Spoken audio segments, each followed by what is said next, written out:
Hello guys, good evening. Napakaganda po ng sikat ng buwan. Ay napakalinis ang kalangitan. Kanina malulap pero ngayon po may konting ulap. Pero ngayon po tingnan niyo po na makaganda. Itong real talk guys, pag nag-ins na tayo ng 40 pataas, kasi po ako magpo 48 na ako, gusto na natin ng freedom, yung tahimik na lugar. Ayaw na natin na masyado maingay. Parang masarap yung may bahay ka sa bukid, tas sa baryo ganun din. Gaya ng ganito, ang tahimik. Ganito po talaga rito guys. Ang daming bahay dito, ang daming nakatira dito eh. Pero siyempre mga foreigner to eh. Tahimik. Yung guest house. Ang ganda guys. Ayan yung mga ginawa namin. Ang alaala kay Kuya George. Yan guys. Ito kami rin gumawa nito guys. Yung malaking bahay na to. Mga Bermuda, ako nagme-maintenance dati yan, lahat ng mga laman dito. Yan, sa pagkilid ako nagtanim yan lahat guys.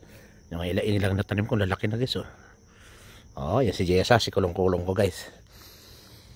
Yan, namasala ko dito sa ate ko guys. Yan guys, ganyan kaganda yung bahay na yun guys. Yan po. Diba, ang ganda po. Yan, lika nila Kuya George yan guys. Ganda niya sa gabi Kahit araw naman marami nagpapapicture dito.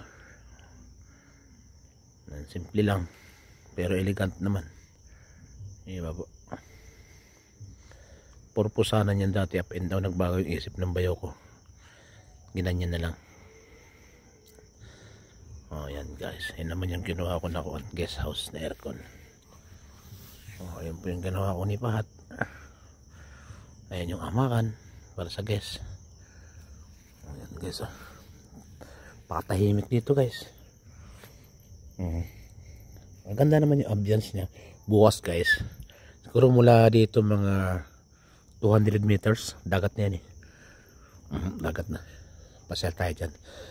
Yung mga nagtatanong kung kailan ko may piplex o may bablog na naman yung dagat ng Pundakit, San Antonio, bukas po ng umaga punta tayo dyan guys.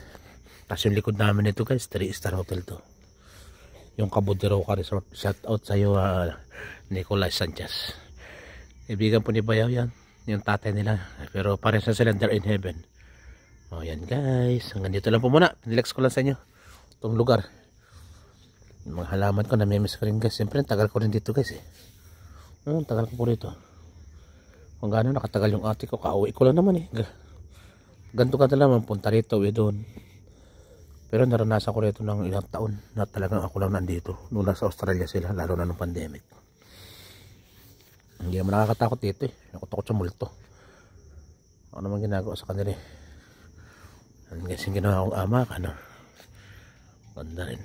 Hanggang dito lang muna guys. Maraming pong salamat. Once again, ayan po ang buwan. Napakaliwanag. Pagmasdan na po natin, ito daw po ay lumalayo na sa earth. Sabi ng mga scientists, palayo na siya ng palayo sa earth. Ewan ko kung bakit. Maraming pong salamat. Siguro polluted kaya tumataas siya. Hindi ko alam, baka kwento ko lang. Maraming pong salamat sa inyo lahat guys.